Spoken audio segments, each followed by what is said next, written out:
বেশ কয়েক মাস ধরেই ভারতের কেন্দ্রীয় সরকারের বিরুদ্ধে অভিযোগ তুলছিল পশ্চিমবঙ্গের শাসক দল তৃণমূল কংগ্রেস। দাবি করা হচ্ছিল বাংলা ভাষায় কথা বলায় বাংলাদেশি অনুপ্রবেশকারী সন্দেহে গ্রেপ্তার করা হচ্ছে ভারতীয়দেরই, এমনকি অনেককে বাংলাদেশে পুশব্যাকও করা হয়েছে। বৃহস্পতিবার সেই প্রতিবাদের অংশ হিসেবে রাজ্য বিধানসভায় বিশেষ অধিবেশন ডেকে কেন্দ্রীয় সরকারের বাংলা ভাষা বিরোধী নীতির বিরুদ্ধে প্রশ্নোত্তর পর্বে অংশ নেন মুখ্যমন্ত্রী।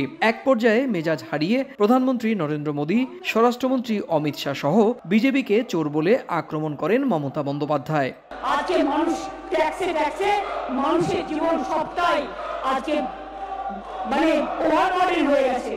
আজকে পৃথিবীর ওয়ার্ডা থেকে, দেশবন্ধু চিত্তরঞ্জন দাস থেকে, মাতঙ্গিনী হাজরা থেকে সকলেই ভাষা ছিল কিন্তু বাংলা।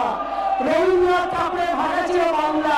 মোদী চোর, বিজেপি চোর, মোদী চোর। বিজেপি এর প্রতিবাদ জানালে সভায় উত্তেজনা ছড়িয়ে পড়ে। পরিস্থিতি নিয়ন্ত্রণে আনতে মার্শাল ডেকে বিজেপি বিধায়ক শঙ্কর ঘোষকে বের করে দেন স্পিকার। বিধানসভা থেকে বহিষ্কার করা হয় বিজেপি নেত্রী অগ্নিমিত্রা পালকেও। পরে এই ঘটনায় তীব্র প্রতিক্রিয়া জানায় বিজেপি। মোদী চোর, এই মোদী চোর বলতে গিয়ে রাহুল গান্ধীর মেম্বারশিপ গেছিল, আপনারা জানেন।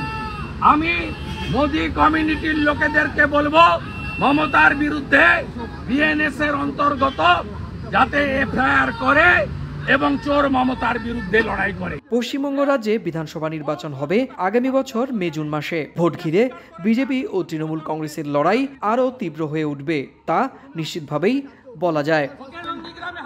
সুব্রত আচার্য, সময় সংবাদ, ভারত।